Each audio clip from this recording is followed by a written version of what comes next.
Leading through crisis, what should you do differently? Spoiler, self-care and fun are necessary elements. Process Safety with Trish and Traci is a production of Chemical Processing. Chemical Processing focuses on serving engineers, designing, and operating plants in the chemical industry. Welcome to this edition of Process Safety with Trish and Traci, the podcast that aims to share insights from current incidents to help avoid future events. I'm Traci Purdom, Senior Digital Editor with Chemical Processing, and as always, I'm joined by Trish Kieran, the Director of the iChemE Safety Center. Trish, how are you doing today? I'm doing well, thanks, Traci. How are you doing? You know, it's sunny out and about 60 degrees here in Cleveland, so I was outside weeding and kind of getting my vitamin D in, so I feel pretty good. But obviously today's topic, we're going to talk a little bit about the atmosphere that we're in as a country, as the world. So 60 degrees and sunny and doing gardening is wonderful. But today's topic has been on the minds of just about everyone in the world, how to manage in uncertain times, whether that's managing your workforce or managing your workload without knowing what's in store next week or even next month, and in some instances doing it from a remote location. There are multiple scenarios that could apply to this, but obviously the elephant in the room here is the COVID-19 pandemic. You recently released a short book on leadership called Let's Talk About Your Leadership, Learning Through the Art of Storytelling. I'm guessing you weren't thinking at the time that this could come in quite handy with our current events. No, I certainly wasn't. It was released in a very different time for the world, and I think it maybe does have some really useful hints for people in what direction to go, because the fact is that we are all in a very uncertain situation at the moment, and we're all in this together. And I will be completely upfront and honest, I don't have the answers. I don't think any of us do. We're just doing our best to get by at the moment, and that's what we need to do. And so hopefully you might find some useful tips throughout this podcast and also potentially in the book as well. Indeed, and the first question I want to ask you is being a leader during times of uncertainty any different than being a leader during normal operations? Fundamentally, I don't think it actually is. I just think we are more desperate to see it during a difficult situation because we have a desire to be led. We really need to be taken on the journey that needs to be taken. And so I don't think it's any more important to do it. I don't think you can get away without doing it at other times. But the issue is we seem to really notice when we're not getting good leadership at the moment. And I think that makes it all the more visible to us. And I think that's the challenge.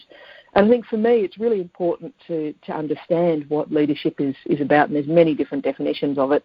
For me, my personal definition is to enable people to be their best and get where they need to be. It's all about taking the team where the team needs to be. And there's certain things that you need to be able to do that. So if I think about who we are as people, and I think that's an important basis for leadership, there's 6 different things that I think are really important around who you are. You need to be inspirational for people. You need to have vision. You need to be trustworthy. You need to serve others, and that's one we often forget in leadership, that leadership is actually an act of service, not the other way around. We need to be empathetic, and for me that's quite an interesting one because empathy was not always strong with me.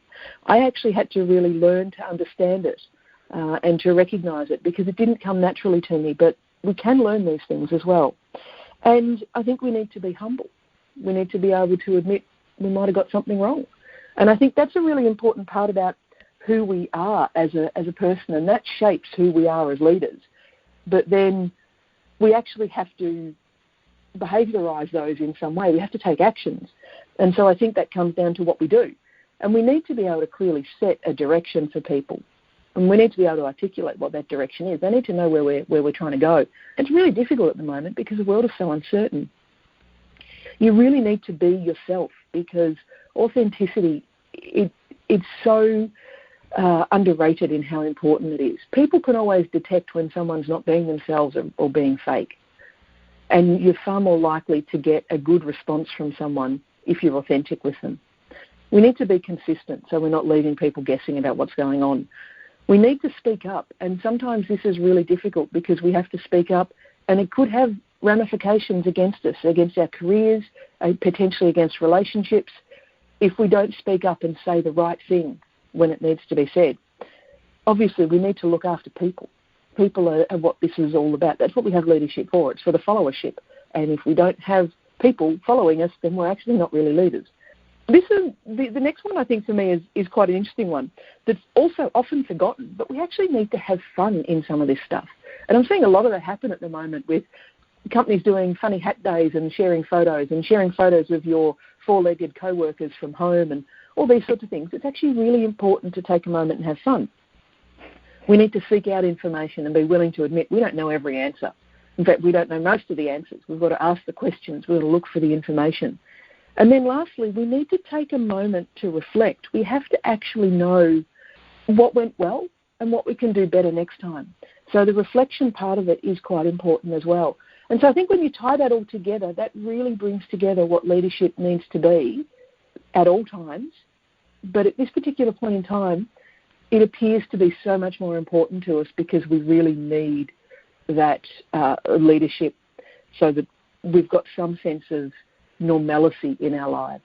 Now, you had mentioned several different times here making sure that people know where you're coming from, and I guess this comes to the point of how important is communication, taking all of those who leaders are and what they do, but you need to communicate that to folks. So how do you do that effectively, especially when you're not in a non-traditional setting? Yeah, communication really underpins all of this. If you can't communicate as a leader, then it doesn't really matter what else you do because no one's going to get the message clearly. It's going to leave people confused. And, we need to remember that communication is actually about sharing. It's to share the message. And that implies that it's actually two-way. I share something with you, you share something with me. So we really need to make sure we do keep that sharing concept of communication and make sure that we are, as far as we can, we need to be transparent, we need to be consistent. We need to be truthful in that communication. And some of the challenges we have is that, we often go off non-verbal cues from people and informal type communication, but we don't necessarily have that right now. We're now left with phone calls and emails. We do get visual cues on video conferencing, but it's still not quite the same as if we were sitting face-to-face with the person. So communication has actually changed a little bit in what we do. And we need to strive and work a bit harder at it. And there's some key tips around how you need to communicate. First of all, you need to remember that if I've got a message to share with you, first of all, I'm going to have some ingrained biases that are going to influence that message. And then I'm going to package that message some way with those biases. And I'm going to hand it over to you, but you're going to have some ingrained biases as well in all of that. So that the message you hear might be quite different to the message I send. Because we've also got all this external noise around us that impacts the communication process too. And so communication needs to be a feedback loop so we can both get to the point of both understanding what the key message was. And that's why we should seek to clarify what the message was from someone, to make sure we really understand. And again, to be able to have those sorts of communications, we need to have empathy at the core of it. We need to be willing to understand what where the other person is and what's going on for them, because that helps us to unravel some of the biases as well. So, what are you trying to communicate? You need to understand what the point is, first of all. You need to try and meet the audience needs. What do they want to hear from you? Try and avoid technical language if you can. That can only confuse people at this point. I find storytelling really, really helpful. Humans love storytelling. We respond to it very well. It's how we learn a lot. And so when we break down the story into small little chunks and we can clearly show cause and effect as we're going through the story, it can actually really enhance the person's ability to not only absorb that information, but to take it on as a learning and keep it in there. But the key is we need to be courageous enough to admit that we might not know something. We might be asked a question that we don't have an answer to. And as a leader, the courageous thing to do is to say, I don't know right now, but I'll find out for you. Or let's work on that together. It takes courage to do, but it's really, really important because we need to be transparent and we don't know the answers to everything. So I think that's a really key part. And exactly, being courageous and saying that you don't know the answer, being transparent, being truthful, all helps with the trust issues, but how do you truly ensure trust in turbulent times? Trust takes time to build, and we can't just flick a switch and get trust immediately. That's the challenge. So if we've had environments of low trust leading into this, we've got low trust, and that's going to be a problem. What we need to do is try and build that trust, regardless of whether you're starting from a low or starting from a high on it. And there's actually 4 key elements of trust that are critical. One is sincerity. So does what I say match what I do? Can you trust that I'm going to walk the talk for you? The next one's competence. Am I actually capable of doing what I claim I can do? Then we've got reliability. How well have I delivered in the past? And lastly, involvement. Am I actually interested in your needs at all? And if any one of these 4 are missing, it will undermine the trust. We actually need all 4 of them to be there. And we need to remember that trust is also situational. So there are certain people that are competent in certain things. So I trust my partner to drive me places, but I don't trust them to fly me in a plane because they're not competent as a pilot. So trust is situational. And we need to remember that as well. So what situation are we in? We're not capable of doing everything, so we can't expect people to trust us to do everything because we're not competent in that space. So that becomes quite an important part too, I think. And illustrating your storytelling abilities with the car driving and the airplane clicks. The light bulb goes on right when you say that, and that's the importance of the storytelling. Absolutely. Sometimes a crisis shines the light on true leaders, those who step up and take control. Obviously, we see it in every situation. A true leader really rises to the top. Can you learn to be assertive and in control? I think you absolutely can. And there's some useful resources out there. There's actually one called Decision Making During a Crisis, a Practical Guide, and it was released by the Australian government back in 2018 by the resilience part of the government. And it actually has 6 key steps to follow to make decisions in a crisis, basically. And all of these can be learnt. There's nothing new or difficult in here. It just takes effort and application. And the first one is that we need to confirm authority and direction. Who is in charge and where are we going? Now, if you've got a normally consultative or collaborative leadership style, you may need to adjust it in a crisis because we don't necessarily have the time to be collaborating and consulting with everybody. Sometimes we need command and control because we need to be making urgent decisions at the time. And perhaps command and control is better suited to a crisis where we need to respond quite rapidly to changing information. But very clearly, who's in charge and where are they trying to take us? That is the first one. The next element is to establish psychological safety. And this is important because the leadership team that are supporting the leader actually need to be able to voice their concerns and raise their issues. It needs to be safe for them to do so. It's not about trying to achieve a consensus. It's actually about respectful challenge. So we need to make sure that people seek out information and the team is able to provide that input. So asking questions and trying to get as much data as possible is a really positive thing. But people need to feel safe to challenge and to ask those questions. The third one is to understand that we are going to be using explicit and tacit knowledge. So explicit knowledge can be easily identified because it's very clear to define. Tacit knowledge is more based on our experience, our insights, our intuitions. It's a bit harder to identify. But we have knowledge and experience that we bring to the table. We need to be willing to explore both sides of not only our knowledge but also our experience of what's there. The next one is to manage expectations, and this is really important. People want to know what to expect, and we don't always necessarily have the answers. But we need to be able to set up expectations in some way. And there'll be external expectations and internal expectations as well. So external might be, and I'm sure we've all been receiving them, such and such a hotel cares about your safety. Here is how we're tackling the COVID-19 crisis. And we're getting swamped by emails like that. Everybody's telling us how they're dealing with the crisis. And in most instances, as the general public, we really don't care because it doesn't impact us. And I think people are getting quite sick of all those emails coming out. But that's an example of the organisation managing its external expectations. They are doing it on their own, what we're seeing as the customers is multiple emails come through, which is getting a little bit frustrating. But they're doing the right thing from their perspective of managing their external expectations. Internally, our employees need different information and they need it in different timeframes potentially. So it's important to make sure that we set the expectations in terms of it might be every Tuesday at 2 p.m. we will hold a briefing and tell you the latest of what's going on.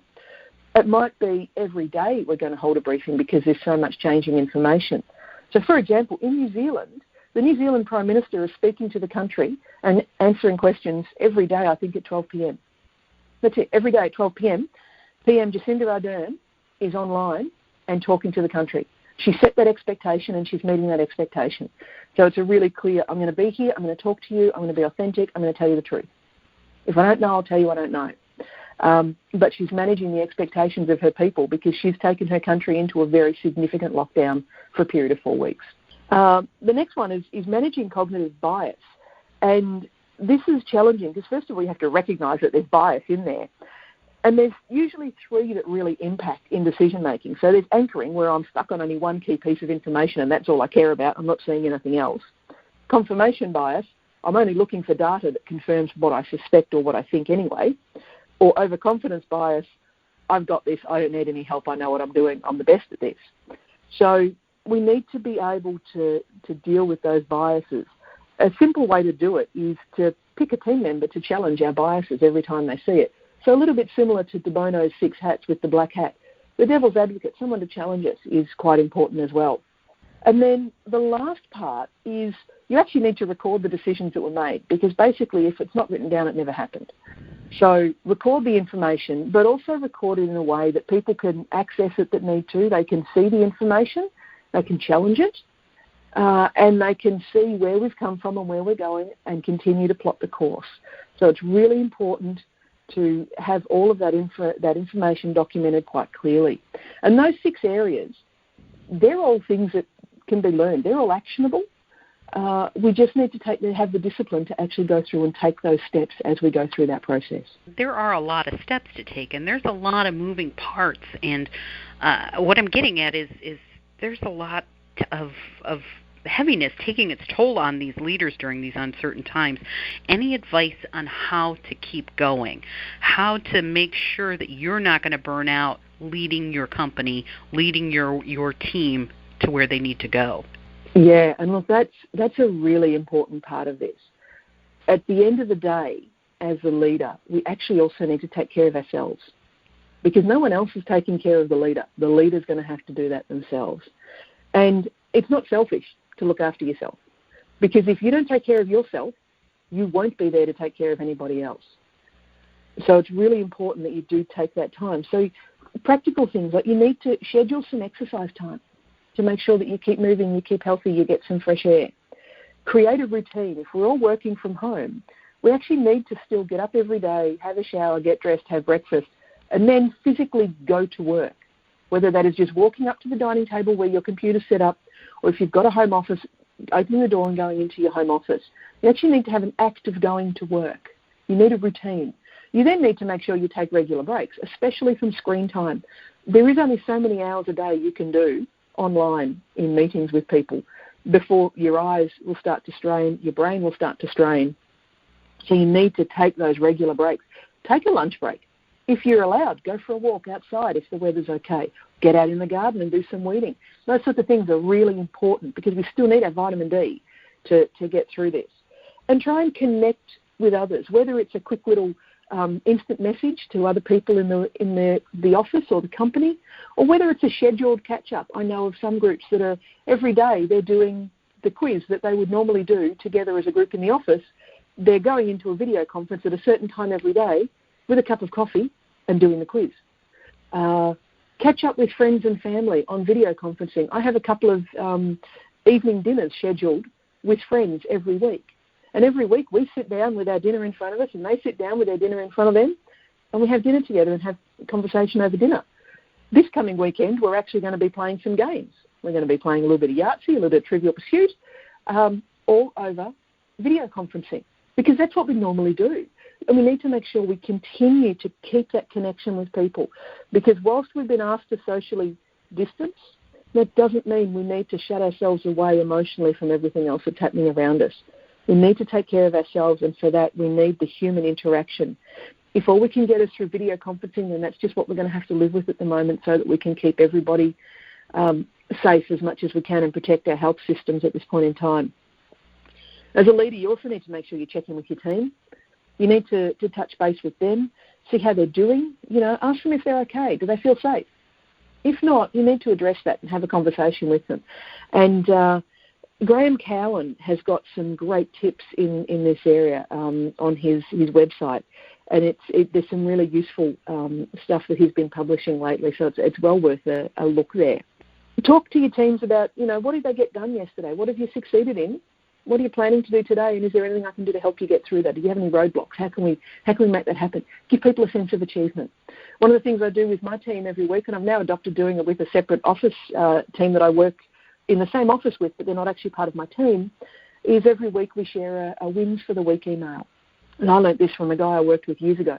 So we start an email chain of, here's what I did this week, here's what I achieved, and here's a fun thing I'm looking forward to on the weekend. And just one person sends the email, and then everybody else just forwards the email with their responses to it. So at the end, we've got a lovely email chain of everybody having to think about something they did that they achieved and something to look forward to. And it has a couple of jokes here about, I wish I was doing that. That sounds like fun. It just gets some camaraderie, even on email. And those sorts of things are just so important at this point in time, is we need to remain connected with people. Well, I know I was getting excited about playing Trivial Pursuit via video conference or having dinner, so I was madly taking notes of all the fun things you're doing. So I can see how that really snowballs and makes everybody involved and want to showcase their wins for the week and the fun stuff they're doing. So that's great advice. Is there anything else you'd like to add? Look, I think we need to just remember that our leaders are only human. They're just like us. And they will make mistakes. They're not perfect. We're probably harsh to judge them at times, but we just need to give them a chance. I think we all need to, at this particular point in time, show a little less judgment and a little bit more compassion for people, because we're all in this together and we need to come through this together. For sure. Well, unfortunate events happen all over the world, and we will be here to discuss and learn from them. On behalf of Trish, I'm Tracy, and this is Process Safety with Trish and Tracy. Stay safe.